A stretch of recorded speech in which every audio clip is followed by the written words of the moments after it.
नमस्कार, आप सभी का स्वागत है।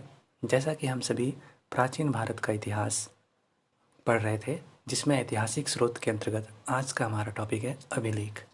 तो आइए सबसे पहले अभिलेख के बारे में हम जानते हैं, जो कि कल के क्लास में हमने बहुत कुछ देखा था। तो अभिलेख सिक्कों से अत्यधिक महत्वपूर्ण होता है। इसके अध्ययन को पुरालेख शास्त्र या फिर एपिग्राफी कहते हैं। उनकी वह शास्त्र जिसके अंतर्गत अभिलेखों का अध्ययन करते हैं वह पुरालेख शास्त्र या फिर एपिग्राफी कहलाता है। भारत के संदर्भ में सर्वाधिक प्राचीन अभिलेख जो है वो मध्य एशिया के भोजाकोई क्षेत्र से प्राप्त हुआ है। इस अभिलेख में वैदिक काल के जो देवता हैं इंद्र, वरुण, मित्र एवं नास्तेय नामक वैदिक देवताओं के नाम इसमें मिलते हैं। कहाँ पे? मध्य एशिया के भोजाकोई क्षेत्र से प्राप्त अभिलेखों में। ठीक है। दूसरा हम बात करते हैं कि अभिलेख एवं दूसरे पुराने दस्तावेज जो हैं उनके प्राचीन तिथि के बारे में जब हम अध्ययन करते हैं तो उसको कहते हैं पुरालिपि शास्त्र, और इसी को पैलियोग्राफी भी कहते हैं। अभिलेख मोहरों जो होते हैं, अभिलेख और मुहर, वो प्रस्तर स्तंभों, स्तूपों, चट्टानों और ताम्र पत्रों पर मिलते हैं। ये अभिलेख किस पे मिल सकते हैं? ये अभिलेख आने के लिखा हुआ वो मुहर पे हो सकता है। प्रस्तर स्तंभ मतलब पत्थर के स्तंभों पे, चट्टानों पे और ताम्र पत्रों पर मिलते हैं। तथा इसके अतिरिक्त मंदिर की दीवारों, ईंटों तथा मूर्तियों पर भी अभिलेख मिल सकते हैं। आरंभिक अभिलेख जो हैं आरंभिक काल के, वो प्राकृतिक भाषा में हैं तथा ये ईसा पूर्व तृतीय शताब्दी के हैं। और बाद के जो अभिलेख हैं वो संस्कृत भाषा में, जो कि ईसा की दूसरी सदी से लेकर के चौथी और पाँचवीं शताब्दी में इसका सर्वत्र व्यापक प्रयोग देखने को मिलता है। इसी प्रकार हम देखते हैं कि मौर्य सम्राट जो अशोक हैं उनके अभिलेख देश के विभिन्न भागों से प्राप्त होते हैं, जिनमें से उसके साम्राज्य की सीमा, धर्म और शासन की नीति पर प्रकाश पड़ता है। आगे हम देखते हैं कि कुछ महत्वपूर्ण अभिलेख जो हमारे प्राचीन भारत के समय में के प्राप्त होते हैं, उनमें से उदयगिरि से प्राप्त हाथी गुम्फा अभिलेख हैं, जो कलिंग नरेश खारवेल की उपलब्धियों के संदर्भ में जानकारी प्रदान करता है। और शक क्षत्रप रुद्रादमन के जूनागढ़ का अभिलेख से शक शासक रुद्रदामन, अशोक, चंद्रगुप्त मौर्य आदि के संदर्भ में जानकारी प्राप्त होता है।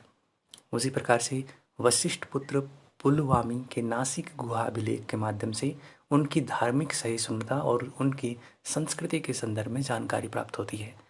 और वहीं समुद्रगुप्त के प्रयाग स्तंभ अभिलेख से समुद्रगुप्त की विजय व विजित राजाओं के साथ उसकी नीतियों के संदर्भ में जानकारी प्राप्त होती है। तो प्रयाग स्तंभ में समुद्रगुप्त का स्तंभ है, अभिलेख है, जिसमें समुद्रगुप्त की विजय और उसके साथ अन्य राजाओं के साथ उसकी नीतियों के बारे में जानकारी प्राप्त होती है।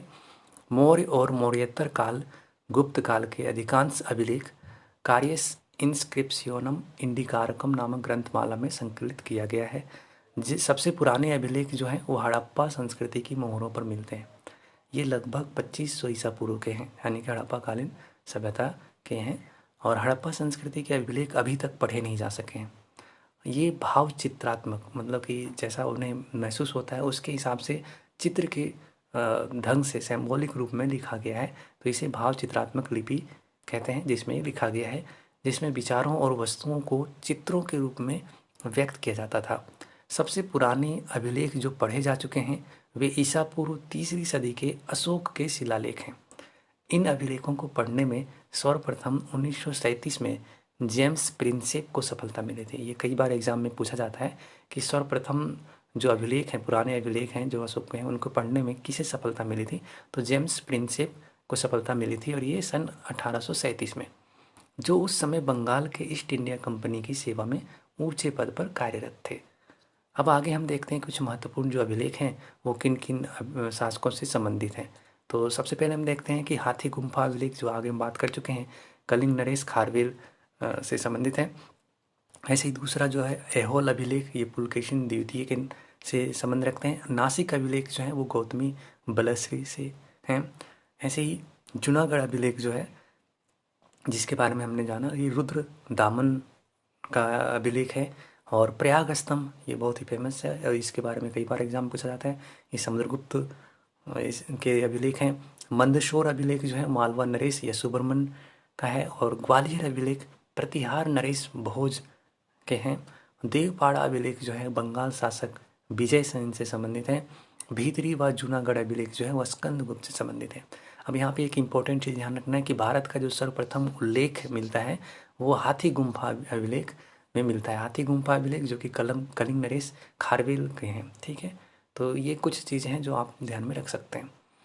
अब बहुत सारे जो पुरातात्विक स्तंभ अभिलेख हैं उनके प्राप्ति स्थान कौन से समय से संबंधित हैं और कौन से संबंधित राजा हैं, उसकी विषय वस्तु क्या है, इसके बारे में थोड़ा सा यहाँ पे हम जानने की कोशिश करते हैं।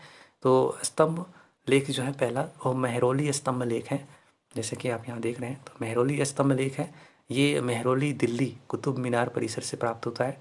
और यहाँ पे जो संबंधित व्यक्ति हैं, शासक हैं, वो चंद्रगुप्त द्वितीय हैं और ये गुप्तकालीन समय है इसका। इस अभिलेख की जो विषय वस्तु है, यह स्तंभ चंद्रगुप्त द्वितीय यानी कि 380 से 412 ईस्वी का जो इनका समय था, उनके वैष्णव होने, वंगा यानी कि बंगाल विजय तथा सप्त सिंधु के समीप विभिन्न राजाओं के समूह से युद्ध एवं विजय के विवरण प्रदान करता है। इसमें मेहरौली स्तंभ जो कि दिल्ली कुतुब मीनार परिसर में स्थित है। और इसमें मूलतः यह स्तंभ विष्णुपद पहाड़ी जो संभवतः उदयगिरी मध्य प्रदेश पर स्थापित था, जिसे बाद में दिल्ली के किसी शासक द्वारा यहाँ पर दिल्ली में स्थापित करवाया गया। दूसरा है प्रयाग प्रशस्ति स्तंभ जो प्रयागराज उत्तर प्रदेश में है। समुद्रगुप्त गुप्तकालीन शासक है और संस्कृत में रचित यह प्रशस्ति मूलतः एक अशोक स्तंभ पर अंकित है जो समुद्रगुप्त द्वारा 200 ईस्वी में कौशाम्बी में प्रयाग लाया गया था। इस पर समुद्रगुप्त के दरबारी कवि जो हरिसेन ने काव्यात्मक शैली में समुद्रगुप्त के वंश का परिचय, उसके विजय एवं राज्य विस्तार का वर्णन किया है। ऐसे तीसरा जो स्तंभ की बात करें तो बौद्ध स्तंभ लेख जो भरहुत सतना मध्य प्रदेश में है, राजा वसुदेव का अभिलेख है, शुंग काल से संबंधित है। इस अभिलेख में शुंग वंश के विषय के में जानकारी प्राप्त होता है। चौथा मथुरा स्तंभ है, मथुरा उत्तर प्रदेश चंद्रगुप्त द्वितीय का अभिलेख जो गुप्तकालीन है। यह प्रथम गुप्त अभिलेख है जो मथुरा स्तंभ है और जिसमें गुप्त संवत का प्रथम वर्ष वर्णित है, यानी कि गुप्त संवत जो चलाया गया था उसका पहला वर्ष जो था वो इसमें अंकित है। यह स्तंभ लेख द्वारा वैष्णव धर्म के अनुयायी गुप्त सम्राट को धार्मिक सहिष्णुता पर प्रकाश पड़ता है। इसमें माहेश्वर समुद्रगुप्त के उदित आचार्य का भी इसमें वर्णन मिलता है। ठीक है, अब आगे देखते हैं कुछ और महत्वपूर्ण जो स्तंभ लेख हैं उसके बारे में। पांचवा जो स्तंभ लेख जो यहाँ पे हम देख रहे हैं वो है गरुड़ स्तंभ का लेख। गरुड़ स्तंभ लेख जो है ये वैशनगर विदिशा मध्य प्रदेश में है। वाघभट हॉलियोरोडस यानी कि इंडो ग्रीक शासक थे, इसके या इससे संबंधित रखता है गरुड़ स्तंभ लेख जो शुंग काल से संबंधित है। इसमें दो अभिलेख उत्कीर्ण हैं। एक अभिलेख में हेलियोडोरस के वो वासुदेव का अनुयायी बताया गया है और उसके द्वारा स्तंभ के निर्माण का वर्णन है, और दूसरे अभिलेख में महाभारत के एक श्लोक का उल्लेख मिलता है। इसी प्रकार से एरन स्तंभ लेख जो है, एरन यानी कि सागर मध्य प्रदेश में स्थित है, समुद्रगुप्त गुप्तकालीन अभिलेख है। यह स्तंभ लेख समुद्रगुप्त के व्यक्तिगत मामलों की जानकारी देता है। यह विदर्भी शैली में है। इस पर अंक उत्कीर्ण किए गए हैं। एरन स्तंभ लेख है, एरन मध्य प्रदेश में है। बुद्धगुप्त का संबंध राजा बुद्धगुप्त द्वारा ये दिया गया है, लिखा गया है। गुप्तकालीन समय है और यह स्तंभ लेख भगवान विष्णु का सर्वप्रथम अभिलेखीय प्रमाण है, जिसमें यह पहला ऐसा अभिलेख है जिसमें भगवान विष्णु के बारे में लिखा गया है तथा इसमें भगवान विष्णु को की महिमा को बताया गया है। मातृ विष्णु एवं धन्य विष्णु ध्वज स्तंभ के निर्माण की उल्लेख यहाँ पे मिलता है। इसमें सप्ताह के दिनों के नामों का प्रारंभिक उल्लेख किया गया है। भीतरी स्तंभ लेख भीतरी गाजीपुर उत्तर प्रदेश में है। ये स्कंदगुप्त से संबंधित है, गुप्तकालीन है। इस लेख में स्कंदगुप्त के वंश परिचय, हुणों के आक्रमण तथा स्कंदगुप्त द्वारा उसके दमन का उल्लेख मिलता है। बिहार स्तंभ लेख जो है बिहार शरीफ पटना यानी कि बिहार में है और ये जो स्तंभ है वो स्कंदगुप्त से ही संबंधित है, गुप्तकालीन समय है। इस स्तंभ पर कोई तिथि अंकित नहीं है। इस पर स्कंदगुप्त तक के गुप्त शासकों तथा कुछ पदाधिकारियों का उल्लेख है, यानी कि गुप्त काल के जो शासक हैं उसमें उन सभी शासकों का नाम है जो स्कंदगुप्त से पहले हो चुके थे, यानी कि स्कंदगुप्त तक के शासकों का इसमें वर्णन मिलता है। और बिशलगढ़ स्तंभ जो है भिलाई एटा उत्तर प्रदेश से हैं। कुमारगुप्त प्रथम गुप्तकालीन समय से हैं।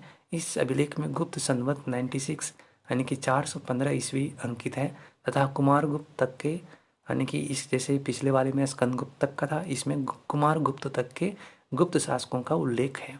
इस अभिलेख में धुरू शर्मा नामक एक ब्राह्मण द्वारा कार्तिकेय मंदिर तथा धर्म संघ के निर्माण का उल्लेख मिलता है।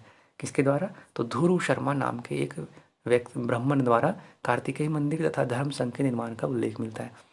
ऐसे ही एरण स्तंभ लेख एक और है जो मध्य प्रदेश एरण में स्थित है। यह भानुगुप्त से संबंधित है, गुप्तकालीन अभिलेख है। 510 ईस्वी के इस अभिलेख में भानुगुप्त को विश्व का सर्वश्रेष्ठ वीर कहा गया है तथा हुनों के विरुद्ध युद्ध करते हुए उसके मित्र गोपराज की मृत्यु होने के पश्चात गोपराज की पत्नी के सती होने का इस अभिलेख में उल्लेख मिलता है। और अंतिम में देखते हैं कि तालगुंडा स्तंभ लेख जो है ये शिमोगा मैसूर अर्थात कर्नाटक में है। शांतिवर्मन और मयूर शर्मन से संबंधित अभिलेख है, यह गुप्तकालीन है।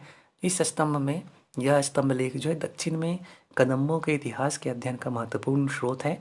इसमें कदम शासक मयूर शर्मन एवं पल्लवों के संघर्ष का उल्लेख इसमें मिलता है। किसमें? मयूर शर्मन और पल्लवों के संघर्ष का इसमें उल्लेख मिलता है। इस प्रकार से यहाँ पे हम बहुत सारे जो महत्वपूर्ण अभिलेख थे और उसके स्तंभ और उससे संबंधित राजाओं के बारे में हमने यहाँ पे डिटेल में समझने की कोशिश की इस टेबल में। बाकी आप सभी आई होप कि ये आपके लिए काफ़ी इम्पोर्टेंट हो सकता है। Thank you, thanks for watching. Please like and subscribe and share.